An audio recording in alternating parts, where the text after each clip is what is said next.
The night was dark, the air heavy with the scent of rain-soaked earth.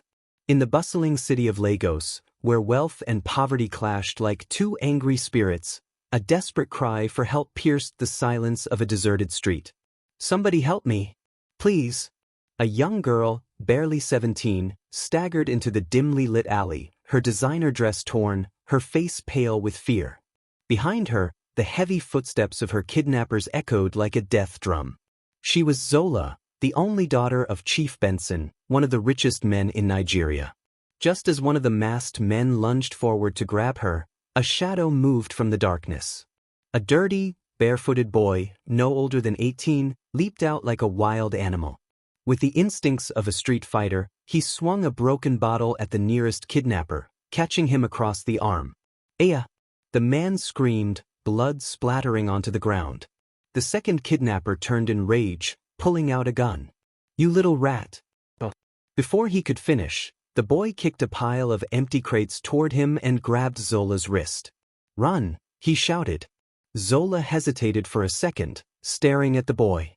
He was skinny, his clothes torn, his face smeared with dirt, but his eyes burned with fierce determination. He had just risked his life for her. A gunshot rang out, and the bullet whizzed past them, missing by inches. That was all the motivation Zola needed. She ran. Through narrow alleys, over gutters, past sleeping beggars and abandoned cars, the boy led her deeper into the slums. Where are we going?" Zola panted, struggling to keep up. "Somewhere safe," the boy replied without stopping. After what felt like an eternity, they reached an old, abandoned building on the outskirts of the city. The boy kicked open the rusty door and pulled her inside. Zola collapsed onto the dusty floor, gasping for breath. Who are you?" The boy wiped sweat from his forehead and grinned. "Name's Kato. Welcome to my palace." Zola looked around in shock. It was no palace. It was a wrecked building with holes in the roof, torn sacks serving as makeshift beds, and rats scurrying in the corners. But at that moment, it felt safer than anywhere else in the world. Then, suddenly, something hit her. Her kidnappers would not give up so easily. They would come looking for her. She turned to Kato, her voice shaky.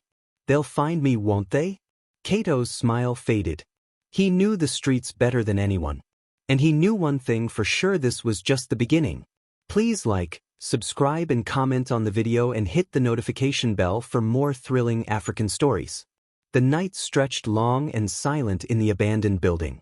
The only sounds were the distant barking of stray dogs and the occasional honking of cars from the city.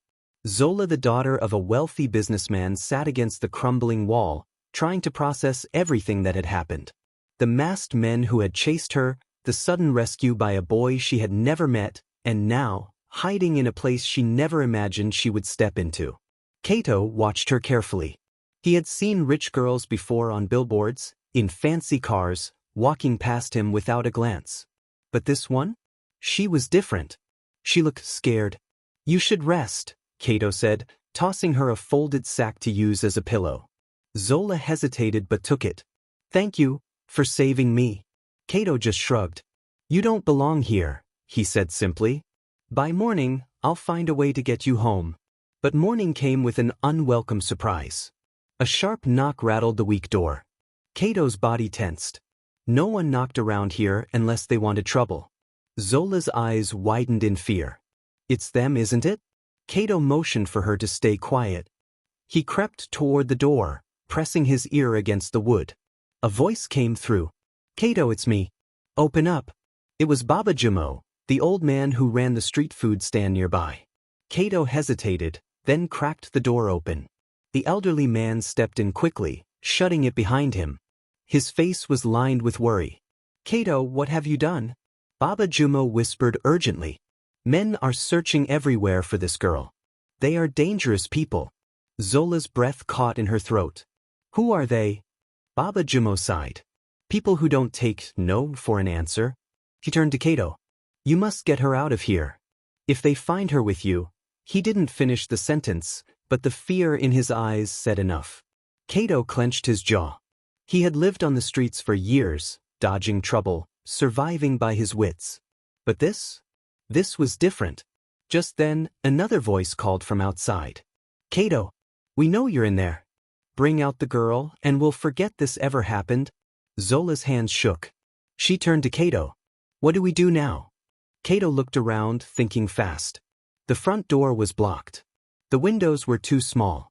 But there was one way out, the underground drainage tunnel behind the building. It was risky, but it was their only chance. He turned to Baba Jimo. Buy us time. Baba Jimo nodded and stepped outside, closing the door behind him. Kato grabbed Zola's hand. Come on. They rushed toward the back, pushing aside broken furniture to reveal a hidden metal grate. Kato pulled it open, revealing a dark tunnel below. Zola hesitated. You want me to climb down there? Kato smirked. Unless you'd rather wait for them? Without another word, she climbed in, and Kato followed, closing the grate behind them. As they crawled through the damp, narrow tunnel, Zola whispered, Where does this lead? Kato's voice was calm but firm. To someone who can help. But we have to be fast.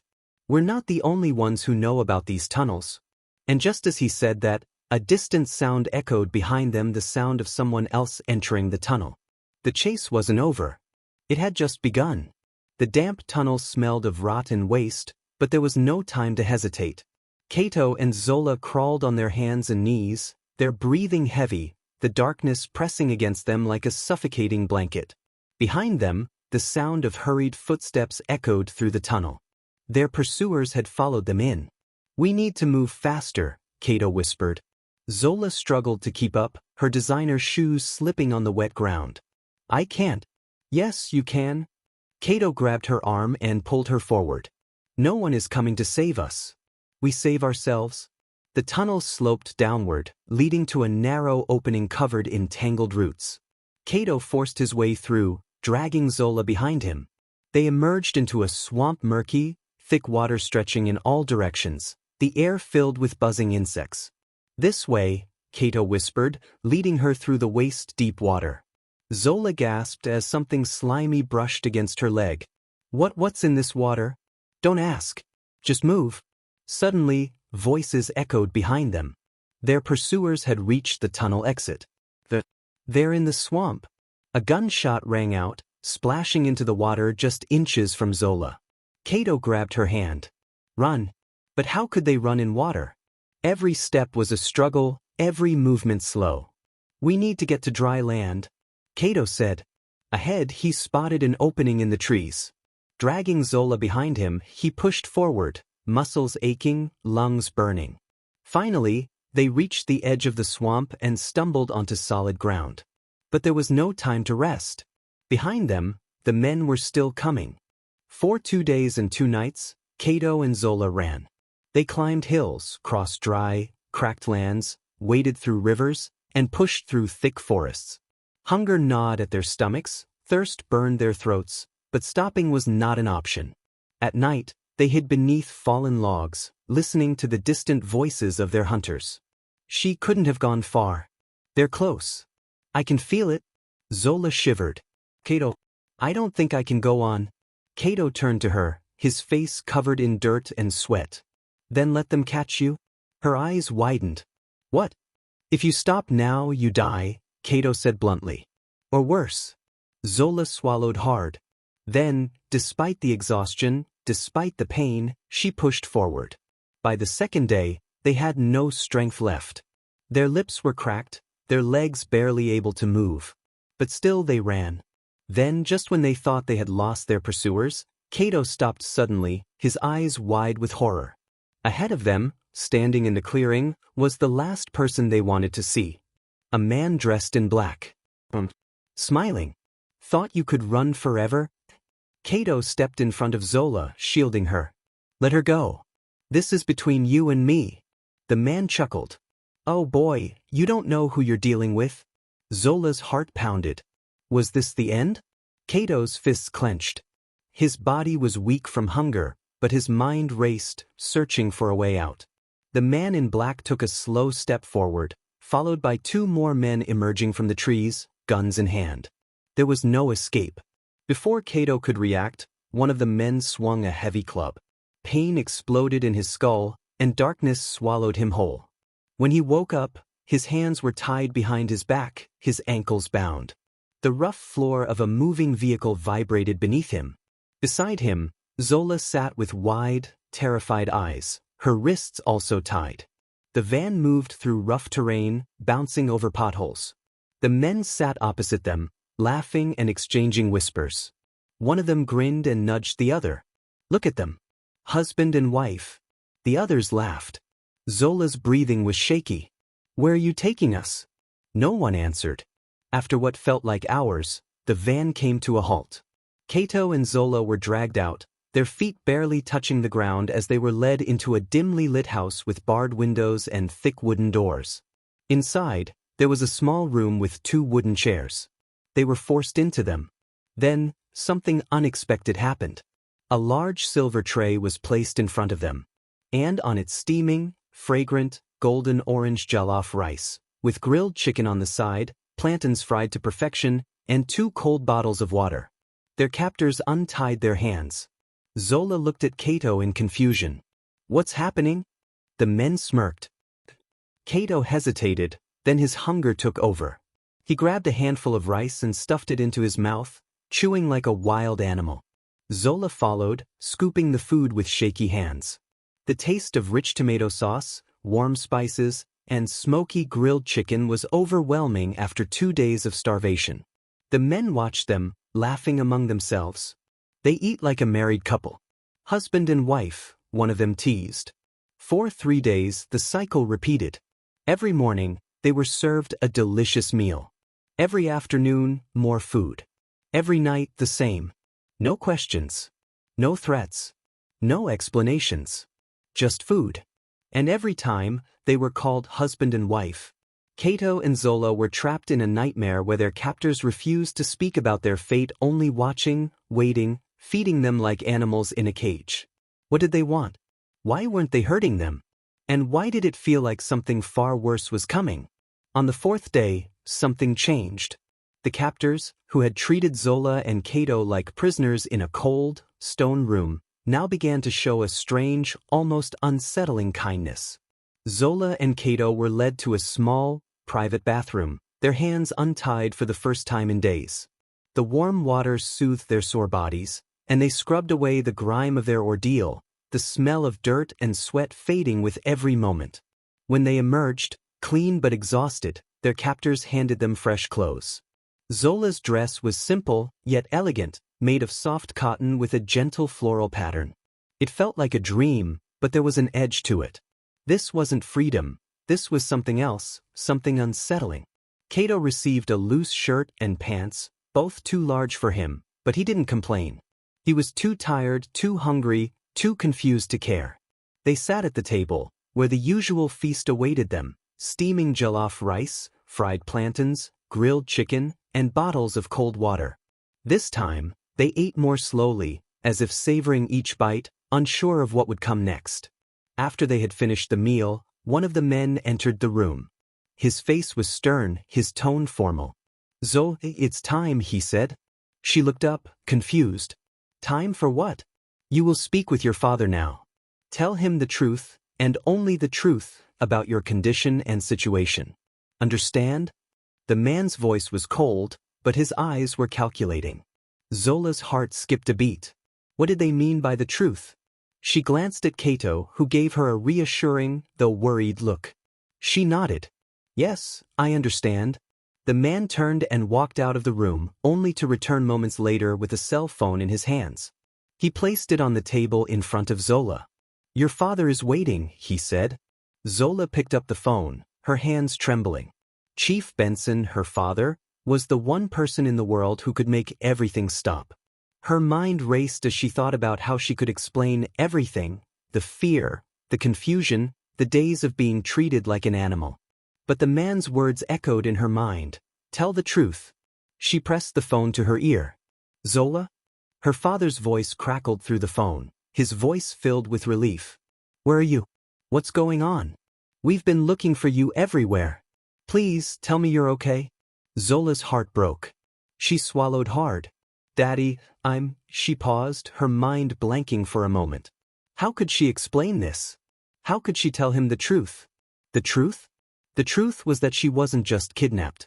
She was being held by people who wanted something from her father. But what? And why was she being treated so differently? "I'm fine, Daddy," she said, her voice barely above a whisper. "But please don't try to look for me. They won't hurt me, but if you come looking they will."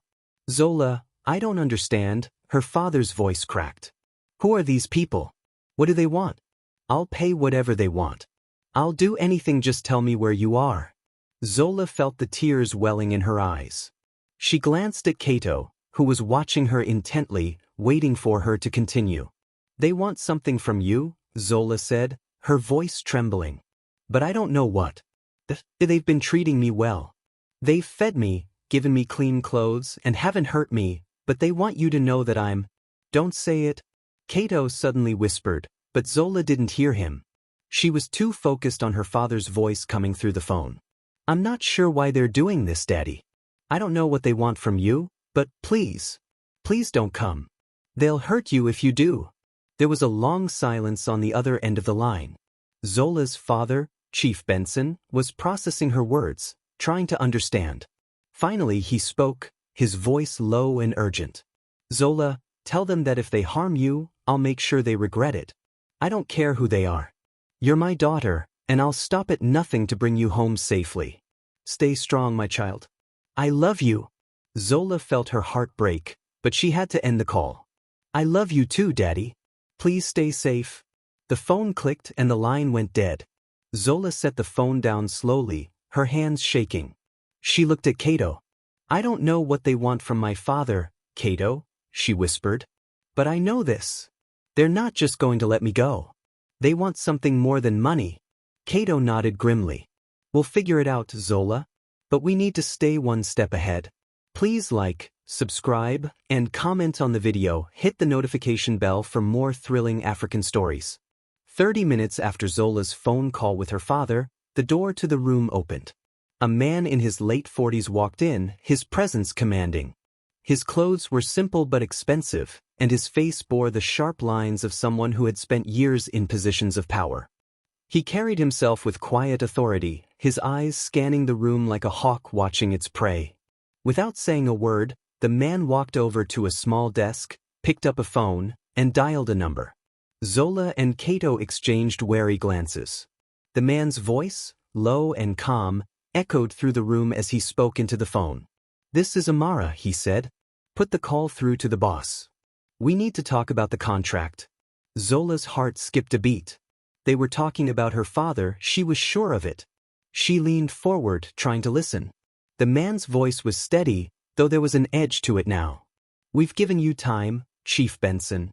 Your daughter is under our care, and she will remain so until we have a signed agreement. The contract is the only thing that will secure her freedom. Sign it and she will be released, just as promised." Zola's stomach churned as she processed his words. The contract. They weren't interested in ransom or harm. They wanted her father's power, his influence, and his wealth in exchange for her life. The conversation continued, but Zola couldn't focus. Her mind raced. What contract was he talking about? What did they want from her father? "Tell your boss that I'll sign the papers," Chief Benson's voice crackled through the phone.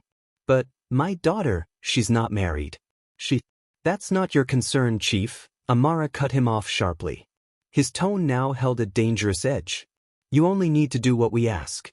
Your daughter will be married, whether you approve or not. Your signature on the contract is all we need to guarantee her freedom." Zola's heart pounded in her chest. Married? She wasn't married. How could they think she was? "And her husband," Amara continued, lowering his voice, "well, that's something we'll discuss later. The boy will be freed as soon as you pay the price we've set." "The boy? Cato, was it?" Zola's breath caught in her throat. She looked at Cato, who had been sitting silently across from her, his face darkening with confusion and suspicion. "Yes, Cato," Amara said, his eyes locked on Zola. "We'll set him free once you meet our demands. 20 million naira. Zola froze. The price of her freedom and Cato's life was now tied to an unimaginable amount. 20 million naira. It was money her father could pay, but the implications were more than just financial. Zola's voice was barely above a whisper as she looked at the man, Amara, and her father's voice faded out of focus. But I don't understand. Why does my father have to marry me off? I'm not married to anyone. Amara's gaze softened for a moment. You see, Zola, that's the price we have to pay to ensure your family complies. Cato, as you call him, will not be freed unless your father meets the financial demands. The contract will bind him and you, whether he knows it or not. Zola's mind reeled. This was not just about money, it was about control. Control over her father, over her future, and now, even over Cato, the poor boy who had saved her life. The phone call continued in the background, but Zola barely heard it. Her world felt like it was crumbling, piece by piece. Zola turned to Cato. His face was grim, but there was something else in his eyes. Fear not for himself, but for her. Don't worry, Zola, Cato said quietly. We'll get through this. We will. But Zola wasn't so sure. They were playing a game that no one had prepared them for. Finally, the man, Amara, ended the call with her father. The agreement is in place.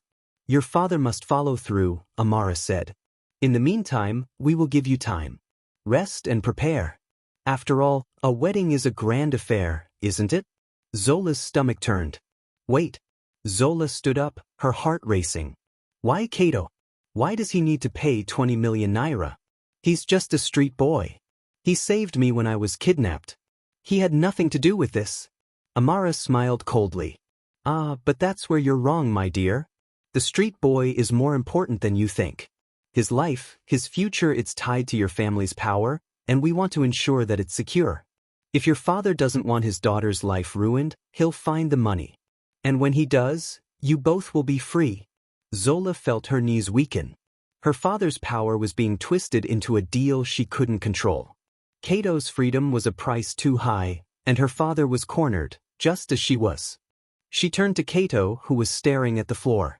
She could see the fear in his eyes, but there was also something else, a spark of something Zola couldn't quite place. Resilience, maybe. Or maybe it was just hope. But whatever it was, Zola knew one thing. They weren't out of danger yet. The night before, the air was thick with tension as Zola lay on the hard, cold floor of the room they had confined her to. Sleep had eluded her, the weight of everything pressing down on her chest. Cato's face kept flashing before her eyes, his words of encouragement ringing in her ears. We'll get through this. We will. But as dawn broke, she awoke to a chilling silence. Something felt off. Her instincts screamed that something had changed. But before she could gather her thoughts, the door creaked open, and Amara stood in the doorway, a cold smile tugging at his lips. You're leaving today, he said, his voice almost too smooth. Your father has made the payment. He's agreed to the terms. You're free to go. Zola blinked, confused. She stood up, her legs unsteady as she took in the words. What about Cato? Where is he? Amara's smile widened, but there was no warmth in it. Your father has paid the ransom as agreed. Cato's fate has been sealed. He's been freed. But freed felt like the wrong word. Zola felt a sinking feeling in her stomach. Freed? From what? Why did it sound like Cato was gone? Zola's mind raced as she was quickly escorted outside. The captors had arranged for her to be dropped off at a remote spot on the outskirts of the city, a place where her father would pick her up. As the vehicle pulled up, the bright headlights illuminated her father's silhouette. Chief Benson was standing by his luxurious car, his face illuminated by the soft glow. When he saw her, he ran towards her, arms outstretched, his voice filled with relief. Zola, my daughter. Thank God you're safe. But Zola wasn't ready for the emotions flooding through her. Tears welled up in her eyes as she saw her father's face. She ran into his arms, but something was missing in her heart. The emptiness was gnawing at her. Cato. Where was Cato? Daddy, I'm sorry, she whispered, her voice breaking. I don't know what happened to him. Cato, he saved me. He risked everything to protect me, and now he's gone. Chief Benson looked at her, his eyes filled with confusion. What do you mean, Zola? He's free now. He's no longer a part of this. But he's not with me. They let me go, but what about Cato? Where is he? What did they do to him? Her voice cracked with desperation. Daddy, please. They can't just take him from me like this. Her father sighed heavily. Zola, calm down. Everything is going to be okay. I paid the ransom for Cato. They wanted money and I gave it to them. They'll be fine. It's over. Zola stared at him, her mind racing. Was it really over? Was Cato really safe? She pulled back from her father's embrace, her heart torn. She looked around, hoping for some sign of Cato. Maybe he had been dropped off at another location, or maybe he was just out of sight. But there was nothing. Just the vast emptiness of the road and the silence that weighed heavily in her chest. I don't think you understand, Daddy, she whispered, more to herself than to him. Cato isn't just some person I met. He's my friend, my savior. They can't just use him like this. Her father gave her a soft, almost dismissive look. Zola, you're safe now. That's what matters. And he's safe too. You'll see. You need to stop worrying about things you can't control. But Zola knew better. She knew that Cato's fate was still uncertain. The captors had let her go because they had what they wanted, but they had never shown real concern for the boy who had risked everything to save her. Later that day, as Zola sat in the back of her father's car, her thoughts were consumed with questions. What did they mean by his fate had been sealed? She glanced at her father, who was quietly talking to someone on the phone, giving instructions about the contract. The air was thick with tension, but she couldn't shake the feeling that something wasn't right. It wasn't until later that evening, when Zola sat alone in her room, that the reality of the situation hit her. Her father had signed the contract. The ransom had been paid, and Cato had been released. But where was he? Why hadn't he come with her? She dialed the number Amara had given her for emergencies, her heart pounding in her chest. The phone rang for what seemed like an eternity before it was answered. Amara, she said, her voice steady despite the storm raging inside her. Where is Cato? There was a pause on the other end. Then Amara's voice came through, colder than ever. You'll never see him again, Zola. He's free, but HSE's no longer part of your world. It's better this way. He was never meant for someone like you. Zola's blood ran cold. What do you mean? What did you do to him? Amara's voice remained unmoved. We gave him what he wanted. And we gave him what your father paid for. He's free, but it's over now. Zola's heart shattered. They had used Cato as a pawn in their game, and now, he was out of her life. Just like that. But she couldn't give up. She couldn't just let it end this way. Cato had saved her. He had given her a chance at life. And now, she owed it to him to find out what had really happened. Zola stood up, her resolve hardening. She wouldn't rest until she found Cato, no matter the cost. The days that followed were the darkest in Zola's life. She could not rest, her mind consumed with one question. Where is Cato? She spent sleepless nights scrolling through every contact in her phone, reaching out to anyone who might know where he had gone. His name was on no police report. There were no news stories about him. No trace. Zola even went as far as visiting every street and alley she could remember, asking anyone she met, from the homeless vendors at the market to the children playing by the roadside. But no one had seen him. The boy who had once been her savior seemed to have vanished without a trace. The more she searched, the more desperate and heartbroken she became. 3 weeks passed, and Zola's frustration turned to anger. Her father and mother, despite their initial concern, seemed indifferent to her torment. Her father, Chief Benson, was focused on his business, and her mother, though kind, simply didn't understand the weight of what Zola was going through. Please, Daddy. Zola begged one afternoon, her voice shaking with emotion. You have the resources. You have the power. Why won't you help me find Cato?